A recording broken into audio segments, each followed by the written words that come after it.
Welcome to Ask the Tech Coach, brought to you by the TeacherCast Educational Network. If you are in charge of professional development and looking to build an innovative digital learning experience, this is the podcast for you. Join us each week as we uncover strategies that tech coaches are using to drive their digital transformations one classroom at a time. And now for your host, with over 2 decades of experience working with tech coaches and ed tech companies from all around the world, Jeff Bradbury.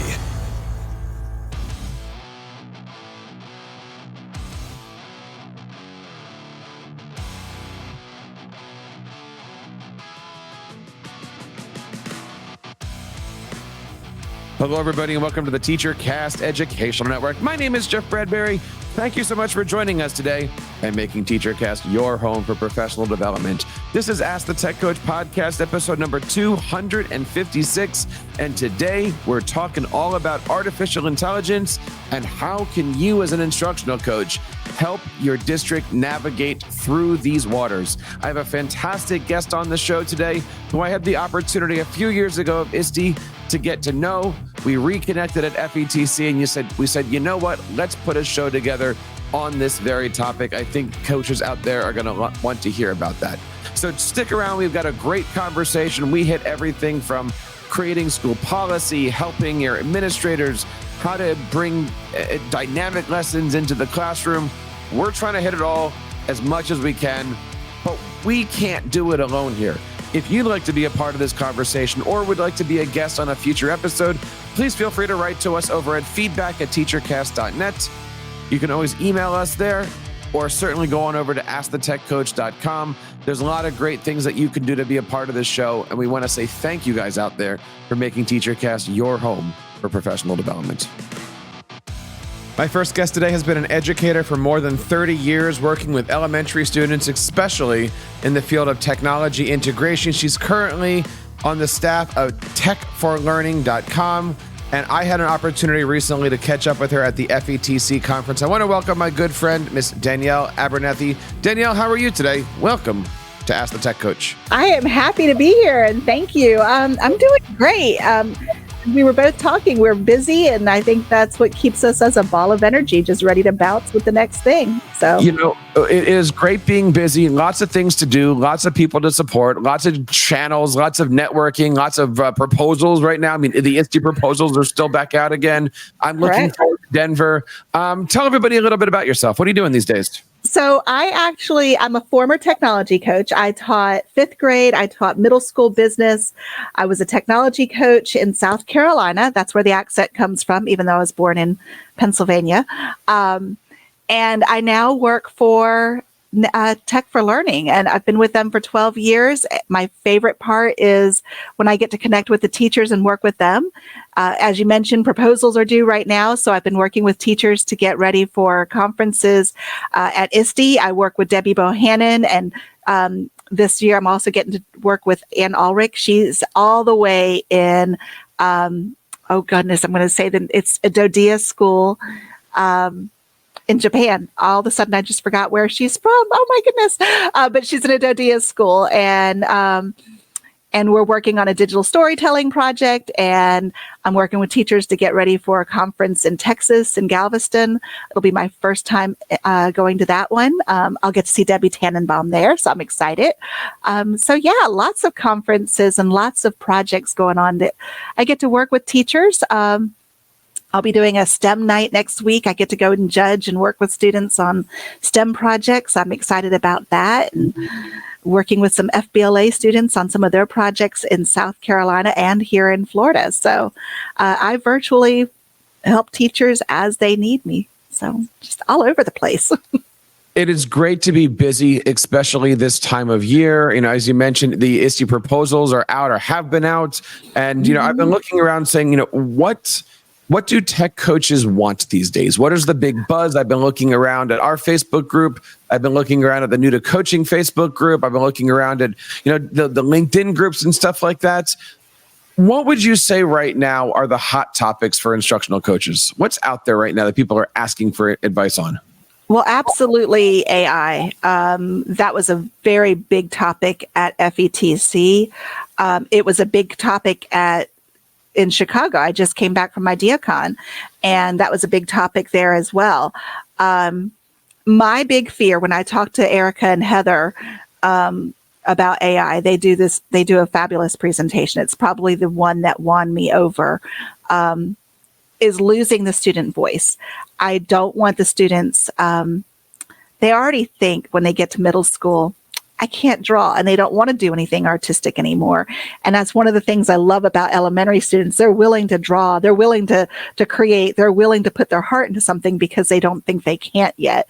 They don't get that criticism until middle school, and that's when they become so self-critical. So I'm afraid with AI, I'm always that they're going to not be as creative as they were. They're not going to put their heart and their soul into it. But Erica and Heather changed my mind on that a little bit. So AI is definitely going to be a hot topic, and how to use it with students to where it doesn't take away their voice still. I'm interested in that. That's What's your thoughts on that? Right now in my position, I'm working with middle school students, and I'm trying to demonstrate artificial intelligence to gain knowledge, to gain insight in the creativity. Mm-hmm. And of course, they're trying to do it to complete a project that they shouldn't be using it for. Absolutely. I know of a student who did that, who actually did all of their projects through an AI, and turned it in and made an A, and I'm ashamed. We're doing an interesting project in April with a teacher here in Spring Hill, Florida, where they are going to use an AI chat to interview the founders of the houses of Hogwarts. It was an AI app that Heather and Erica introduced at FETC. I'm sure it was around before that. We're dividing into 8 teams. So each team or each house will have 2 teams. They are coming up with the same questions to ask the AI to see if they get the same answers at different times. If they ask the question a different way, will they still get the same answer? Because every student will ask a question, like I could ask you, what's your name? Or, hi, how are you? Who are you? But you ask the question and you might get a different response each time. So we're interested to see how they respond to the students. If they jumble up the questions, do they get different responses? And the students are going to present their findings. And we're willing to see about that one. But I am nervous otherwise. I don't know. I haven't put enough thought into it. No, that's a lie. I have. Every time I think of it, though, it scares me. Because like I said, I go back to, will the student still feel like they can draw the picture if they use AI to draw it? Will the student still write their own sentence or think, okay, I gave it enough of a prompt. It did it for me. I'm good. I don't have to do anything else. That's what I'm scared of. The problem that I'm running into is that the students are feeling like they're getting one over on teachers because they're using it, as opposed to, wouldn't it be cool if we were just learning this together, right? I can't believe my teacher didn't find out, or I didn't know. Well, if the teacher's not technologically savvy to begin with, of course they're not going to be picking up on that stuff. So how are you dealing with that with your students and your teachers? Well, okay, let me ask. I'll answer that in 2 different ways. How am I dealing with that? I'm making sure that I create assignments that AI cannot be used. It's no different than saying, don't give an assignment where a Google form can, it's one of those kinds of things, right? Mm-hmm. How am I working on it with my teachers? I'm trying to suggest, and I've talked about this on this show, how can we create an environment where we can have an open discussion about this? Can we take a couple minutes here? Can we take a couple minutes there? If I see a teacher in the hallway, I might bring it up in a conversation. Hey, have you seen any students using this? Hey, I'm looking for some information. The other day, we have a Chromebook monitoring program that we use, and I just openly asked the kids, like, what AI are you using? And I was expecting all of them to do like Chat GPT and whatnot. And I found that a number of students were using, I think it's called Ask AI or AskMe.ai or something like that. And I got to be honest, it was the first thing that I did was I went back to that Chromebook monitoring program and I blocked that website. So that way in my class, they weren't able to use it. but I've been playing with it on the side just to kind of see where it is, because obviously the kids are using it. Right. How can I create an assignment where we can then learn how to use that as a tool? Yeah, that's an important thing to do. We just got done doing autobiographies, and I needed some examples. So with the kids, I asked the AI to create an autobiography of specific celebrities. But then I asked them to create their own autobiography. So, I mean, obviously they can't use the tool for that. Right. And that's one of the reasons why we're doing the AI with the Hogwarts houses. They're all into Harry Potter. We figured that was a good place to start. And we wanted to see if it does give back different answers. We're hoping it does. I've tested it a couple of times, and I did get different answers with philosophical questions I gave it. So I'm hoping to see that the students will get different responses. And that way they could see that AI is not always it's not always the trusted source that they think it is. And I love that you're having the students do something with AI that doesn't just spit out the project. It's not just going to spit out the paper where AI and they're done. But that goes back to the students actively being involved with the project. They're creating something. They're doing something beyond just a paper. They're actively working. But one of the questions that I'm having a hard time with here is, I can create something here and then I can duplicate it in real time in front of my kids. I'm still nervous that I can play with AI here and I can ask, hey, what's your favorite Hogwarts character, whatever it happens to be. But when I put that in front of them in the real world, that the AI is going to answer something completely different. That is a big fear. Does it answer it inappropriately? And could it take a question the inappropriate way? I am hoping with the Hogwarts one, I've not seen an inappropriate question yet, or I should say I've not seen an inappropriate response yet. It did kind of twist one of my questions back on me, as in, this isn't the right way to ask that question. This is not a topic for us. So I did try to break the boundaries with one, but you're right. It's very easy for students to break the rules. It's very easy for us to give them the trust and them break it. And who's responsible for that? Is that the AI breaking the trust, or is it the student because of the way that they asked a question that they shouldn't have been asking? But who's responsible for that? Right. And that's where that's why a lot of schools are not ready to implement AI with the students yet, because they're worried about the results, and they have every reason to be worried about those results. But that dates back to, when I was sitting in the hot seat as the director of, the big conversation is, if you are going to open up these AI apps, you need to have an acceptable use policy with the app itself, but then wherever the app is getting fed from, which is where most school districts are just throwing their hands back and saying, I'm out. That's actually a very good point. And now you're going to make me go back and look to see who is the owner of the AI app for the Hogwarts. Even though I've been having fun with it and making sure that it fits. The AUP is desperately needed. Digital citizenship is desperately needed. And even making sure the parents understand that you don't have full control over the AI, and it might give an inappropriate response. And if you see one or hear one right away, you'll shut it down, and that the students are responsible for alerting you that this is an inappropriate response. So we shut it down, screenshotting it, so that way there's a record of it, not them just trying to end the project early. But I think that responsibility needs to be taught, that they need to speak up and say, oh, no, I got an inappropriate response and I'm good. I'm done. And owning it, so that way it doesn't become an issue. I think that's the biggest thing, is not them just trying to hide it and sneak off with more inappropriateness. But that AUP is going to have to be, the digital citizenship and the AUP are going to have to go hand in hand. The students are going to have to understand that, the parents are going to have to understand that the students might come up with an inappropriate answer.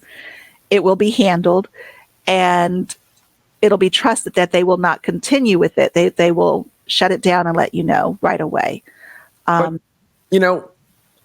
I got to sit in that hot seat again, right? Mm-hmm. And maybe I think I might have said the wrong thing. I think I might have said AUP, but what I really meant was privacy agreement, right? Like are they on Learn platform? Are they signed up with your state's, all those wonderful things, right? Right. SAPA, if you're in Illinois, or the data privacy. Yes, all of those. And because ultimately, if that is signed or if that's not signed, that's still on your district. Yes, you're the teacher, but that's still on your district, right? Like the district is or isn't blocking these tools. And again, that goes back to it's really hard to do that if your district doesn't know these tools exist because they're changing constantly. But if your district does decide to open up ChatGPT to teachers, because I don't think it's acceptable yet. It's not, right? ChatGPT is not under 18, as far as I know. As far as I know as well. And I know that Microsoft is coming out with Copilot for EDU already, and Google Bard or Vision. It's now Gemini. Gemini, right? Right. They're all coming down to the EDU stuff, right?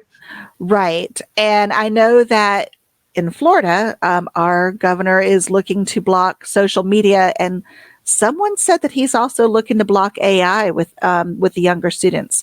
But you're right. We do need to find out who owns that AI app, because ultimately the other issue is, why do they want that AI app? What type of information are they trying to gather on their end about that student with the questions that they ask? Because when you ask a question, you're revealing a little bit about yourself. And with your answers, you're getting more back from that student. So I do want to know who owns it. I would want to know what their privacy agreement is. What does the student need in order to run that app? You're right. Do they need a Google ID? That's going to link them to it? And do I have to worry about what's on the other end and who's on the other end? In your you're opinion, right. What is the role of the instructional coach when it comes to these decisions? We look at it here as you're the person in the classroom, but you're also the person who probably has the ear of central office, right? And you are the person who's unfortunately, more often than not, the one telling the teachers what central office is thinking in so many words, right? Because a teacher just sees something that's either, red or green. It's either on or it's off. You're usually the one that's going to go to the teacher and say, well, it's not accepted yet, right? So what is the role? I was famous for playing with things and breaking things and testing the boundaries as much as I could. I checked as much as I could. I would bend the rules and see what the results were, to make sure that, and I would try to think like a 7th grade student when I did it, because my 7th grade students were the ones that always found a way to break our firewall and get through our filter. So I would try to think like them, test it out, and see what I could do to break the system. And I would tell the teachers, in your very valuable free time, if you really want to use AI with your students, play with it as a student on your own, away from the students, test it out, play with it. And I know that's hard because you don't have a lot of time. Those who don't want to do it yet, have the conversations with those who are, and keep an open mind to it. I am afraid if we don't introduce it with digital citizenship, teaching them why, and this is just so not my topic, but if we are not teaching it with the digital citizenship, our students are going to end up getting left behind. So it's going to have to be taught. I'm not an AI person. I want my students creating and producing and making things. And eventually that's going to be with AI, even though I don't want to see the students lose that part of themselves. I don't want to lose those artists and those storytellers to an AI. But I'm hoping that if I teach them the citizenship part of it, that they won't lose that voice. And I don't want them to be scared of it either, because it's going to be part of their world and they have to become natives of it, I guess. So the teachers are going to have to play with it. They're going to have to know that things are going to break. They're going to have to know that things aren't going to be right. And they have to just, they're going to have to. And then if they find something that's inappropriate, report it back immediately. That's where they get in the worst trouble, is if they don't report it back. That's what I used to tell my teachers. You find something that's inappropriate, you report it back to us right away. Let us know, because if you don't, somebody else is going to find it and it's going to be a whole lot worse. That's the big thing. They're going to have to let us know. I think that's and the other thing is sticking with the tools that you know are safe. I think Magic School, isn't that the one that everybody's using right now because it's geared specifically for the teachers? I don't think it's for the students. I think it's only for the teachers. I honestly have not looked at it enough. I think Magic School AI is a great application. I've got an account. I've played with it, a couple times. I'll probably be going through all of the courses at some point to do their ambassador programs and stuff like that, just because I want to learn more. Mm-hmm. My fear with all of this is there are schools that are not yet there, but they do have people on the ground, teachers, coaches, whomever, that are trying to push this. Should schools adopt AI through a specific AI policy? Should they adopt, and I know these are bigger questions than we have right now, right? But should schools adopt AI through an AI policy, which, if you go onto Control-Alt-Achieve, Eric Kurtz's amazing website, he's got an entire Google sheet with hundreds at this point, school districts and links to their AI policies? Or should AI just be one of those things kind of under the cloud of the acceptable use policy? And because you have an AUP, AI is just naturally in there somewhere. I don't think an AI should naturally be in the AUP that's existing now, because the AUPs that were written even last year are not up to date with AI. And your data privacy agreements are not up to date with AI. In my experience, from my little limited experience. I know that Phil Hintz, I can never say his last name correctly, and I apologize. I know he was part of the team that just did the AI framework that they just released in Orlando. I think it's the international framework. I think that before your district adopts it, they need to look at the work that has been done. Look at other districts, what they are doing, the ones that did become the leaders in this. They need to look at the framework, and they probably need to do the trickle-down method. Start with the teachers, trickle it down to the high school, trickle it down to middle school. I don't know if I would put it limited in elementary, like with the chatbot that has been tested. I do need to go find out who owns it. That's something I didn't think of, because I was just acting like a teacher. I found a cool tool, and I knew that this teacher wanted to do a project of this nature, and I was like, oh, this works. This fits the project. But now I have to think, oh, does it fit the data privacy? You've got me thinking and now worried about this whole project's going to fall apart. It's amazing what pops out when you put your admin hat on, right? Yep. Oh, yeah.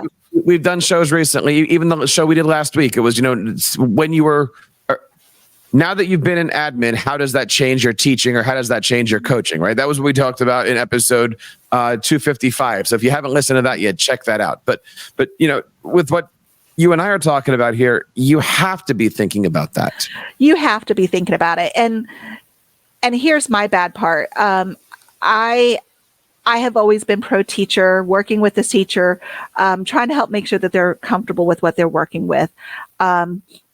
I volunteer at schools locally because as a vendor, I don't want to be seen as the person who stepped out of the classroom and has no idea of what's still going on. That's not who I am. So that's why I volunteer where I can. I volunteer with Debbie Bohannon or local teachers here. But because I am not the one ultimately responsible, I did get all of the paperwork signed for Wixie to be used with these students, but I wasn't thinking about the website. I wasn't thinking about the AI tool. I gave it to the teacher. I know she'll be working on that part, but I should have been thinking about that. And that should have been something that was on my mind, and it wasn't. I've been playing with it, testing it out, but I didn't think, did the district need to approve this? Because it is a chat. It is an AI. And I think the answer is if you sign into it. I don't remember signing into this one. So no. But it is a chat and there is a response. It's an active live response that's constantly going back. And because it's responsive, not just producing a paper like ChatGPT or an outline, or creating an image, it's actually talking back from you. It's taking whatever your question was, answering it, and re-asking you the question back to make you think. Like I said, it can get very philosophical at points. So it's responsive, and it's reactive, which means I need to find out who's behind it, because I don't know how it's going to take these 12-year-olds, 10-year-olds down the line. What are they going to do to it? What type of questions will it start asking them back? If you are out there in podcast land and you would like to join us for a conversation on this topic, please feel free to reach out to us. feedback@teachercast.net. Since 2024 came, I think this might be our second, maybe our third show that I've just dedicated to how can coaches and AI coexist? How can we help create lessons? How can we help steer our ships? How can we help support our administrators? Clearly, these are topics that, we're not doing these shows to find answers. We're just having these conversations to bring up topics. Maybe if you're listening to this and you bring up the topic in your district, maybe it's a way to start these conversations going. I would love to invite you, yes, you listening onto this show, to have this conversation with us and see where we can go. There's a lot of great topics out there on this subject. There's a lot of great applications. And I especially between now and ISTE, how can instructional coaches support innovation in the schools? Clearly with AI, this is the biggest topic that we're going to have for the next 6 months to whoever knows how we're going to go here. I'm looking forward to being with everybody in Denver. I'm looking forward to seeing you in Denver and just seeing all the different AI topics that are out there. I know I just signed up, I don't want to say signed up, but I put a proposal in to speak in October at a big EdTech conference filled with a lot of business owners and EdTech startups and things like that. And I know that the majority of those topics is going to be AI based. How are we creating AI for education? And again, if you have anything that you'd like to help add to this conversation, please feel free. Reach out, Twitter @TeacherCast, email me feedback@TeacherCast, head on over to the TeacherCast site and fill out any one of our contact forms. We would love to have you. Danielle, where do we go from here, though? Right? That's the big question. We know that it's here. We know that the summertime, I'm going to say it officially now, it's March, right? The summertime is coming. We've got some big decisions to make. How do we get ourselves ready for September? That's a great question. I'm sitting here going, I want to run back to the beginning of this conversation. Because AI is so not my topic. It's not my forte at all. So I don't know. I think it's going to have to be first off, what are the teachers' expectations with AI? What are they looking to do with it? Do they understand the different kinds of AI that are out there? And are they willing to take the time to test it out themselves and get it approved to be used for whatever lesson that they're looking at? But definitely making sure that they follow within the guidelines that the district set. And I think that's very important because it's very easy for things to be manipulated. Like I said, it's a responsive AI. I don't know how it's going to respond until the question's posed. And I am interested to see if the questions are different. So I think that for the future for teachers is being inquisitive and always being on guard. not letting that guard down. This is not the time to let the guard down. It's not going to be easy to do. And don't forget to play. They have to play. I'm curious about this question, and I ask myself this one a lot. We've been instructional coaches for a long time. We've seen the adoption curve of Microsoft, the adoption curve of Google, the adoption curve of, we kind of have seen cycles of all of this go. What's your theory for where AI is going to be 2-3 years? Clearly, there's going to be people like us who are those early adopters, and we're still moving forward with it. But do you ever see a day where generative AI is the norm in classrooms, like Google Classroom is right now? People use it a little bit, people use it a lot, but it's the norm. Everyone's using Google Classroom. Okay, do you see a day in the future where AI is just another tool? I do, and I do, and I don't. So I'm going to put on my other hat, my vendor hat right now. I work for Tech for Learning with Wixie. I work with teachers, getting them to use Wixie, share ideas, training them, work with our partners, all sorts of great things. We have asked ourselves the question, where does AI fit in Wixie? Now, we're a small company. We have 15 people. They're all in-house. Nothing goes over, and I love it. They're asking that question themselves. And the purpose of Wixie is for the students to create, to share their stories, to share what they're doing. We have UDL features built in. We have the different types of projects that the students can create are built in. And I honestly wrestle with, do we need AI to stay relevant in 3 years? And I don't know if we do, because I think in a couple of years, it's still going to be the shiny tool to some teachers, especially those in middle school, high school. I don't think my elementary teachers are going to need it for the students. I think they'll use it for generating the 504 plans or helping to generate their lesson plans. I don't think elementary teachers are going to use it as much with the students. I do see the middle school, high school teachers using it more for generating with students and show it, because they're going to have to. The students have to learn that. That's going to be a workforce skill that they're going to need. So they have to be workforce ready in middle school through high school. But I don't think, I think it's not going to be as shiny in the elementary. I think the elementary teachers are going to fall back to creation. But you don't think there's going to be an art class where 30 kids in a classroom are learning how to make their own custom pop figures? I think yes, they'll do it. But I don't think it's going to be a focus. I don't think it's going to be a 9-week course. I don't think it's going to be, it might be a unit. There's a fabulous art teacher in, I want to say Fairfax. She does so many different types of artwork with her students. It's possible. It's very possible that she'll let the students give a prompt to an AI tool and generate the piece of art, and then see how they would generate it. What would theirs look like? And then see what the AI and compare and contrast. Can they tell that which one was the AI, which one was the student creation?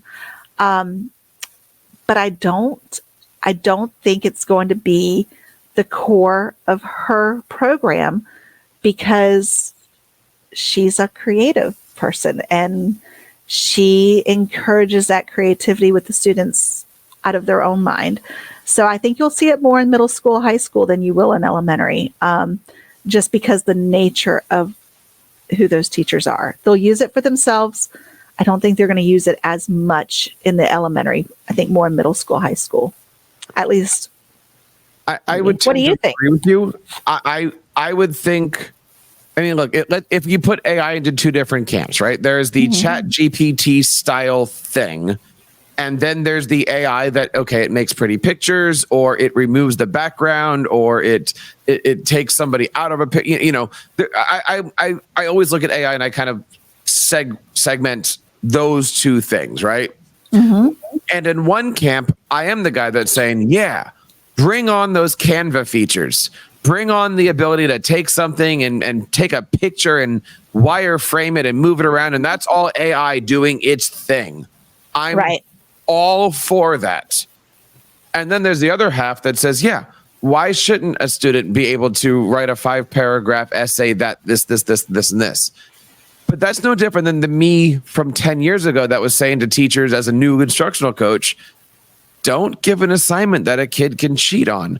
Create an environment where the kid has to use that as a tool to then create something else.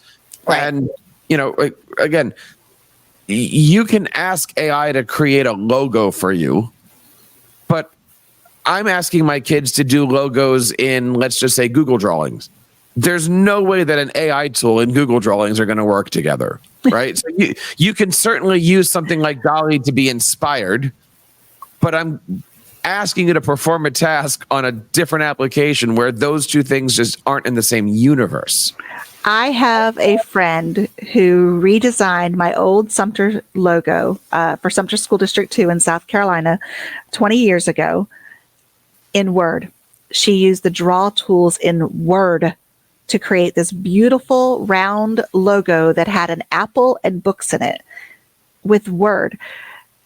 And if she could do that with Word 20 years ago with just the simple draw tools that were in there, they're going to be able to do some very creative things with tools not the way that they were designed, because they're going to think outside the box. That those students are going to be ready to do that. We have to be ready to be responsive to it, though. And that's where you're going to have to create the project that cannot so easily be manipulated by the AI, where the students have to think outside the box to create, to unlock, to do, and not rely on the AI always for the answer. If you have something that you'd like to add to this conversation, we would love to have you in this conversation. Please feel free to reach out over at feedback@teachercast.net. There's certainly a lot of stuff that I want to cover over in the next couple of weeks, especially heading into ISTE. So if you're out there and you're like raising your hand while you're driving to work going, yes, I want to add something, please feel free to reach out. There's a lot of great content here over on TeacherCast, and we would love to have you be a part of the TeacherCast family. Danielle, where can somebody learn more about the great work that you're doing these days? I used to blog. I used to love to do that. Just talk to me. Reach out to me and talk to me on Twitter, or talk to me email, Facebook. I'm an old person. I'm on Facebook. I love Facebook. I talk to teachers in the weirdest places. I talk to them at the grocery store, at Disney. I helped a teacher plan a whole lesson while she was at Disney a couple of weeks ago on a Saturday. We planned a whole lesson. So anywhere and everywhere. And if you're at ISTE, I'll be doing a walk with Ann Ulrich and Debbie on Sunday morning. I think ours is at 10 o'clock. We're doing the Women of Colorado, and we've got 5 or 6 stops planned. You'll get to see elementary stories that were created by Ann's students. And then you'll see high school stories that were created by Debbie's students with professional development. And we are using the Halo AR. So we're using augmented reality to bring those to you on our walk with the triggers. So that will be our fun thing that we're doing there. I don't know if Debbie's bringing AI into hers. I know Anne is not planning to. Debbie's throwing it around. I don't know what she's planning to do, but she's high school and she's got different standards to meet. So you could find me on social media. You could find me at the conferences. I'd love to talk to you. I am not the AI person. We'll talk comics in the classroom. We'll talk public service announcements. We could talk creativity, UDL. We could talk PBL, whatever you want to do. AI is not my main topic of choice. So that one threw me for a loop tonight. I'll be honest with you. So we are going to make sure that all of the links for this show and everything that we've been mentioning are in our show notes over at AskTheTechCoach.com. This is, of course, episode number 256. We welcome you guys to check it out. Hit that like button, hit that subscribe button, and most importantly, share this with your departments. We got a lot of great shows on new coaches, resume building, job hunting, working with teachers, communication skills, websites, newsletters, you name it. We got it all over there on AskTheTechCoach.com. Thank you guys so much for joining us today. On behalf of Danielle and everybody here on TeacherCast, my name is Jeff Bradbury, reminding you guys to keep up the great work in your classrooms and continue sharing your passions with your students. You've been listening to Ask the Tech Coach, hosted by Jeff Bradbury of the TeacherCast Educational Network. Please reach out to the show with all of your questions on Twitter at AskTheTechCoach or online at www.askthetechcoach.com. Be sure to subscribe to our podcast so you don't miss any future episodes. And please take a moment to write a review in the App Store.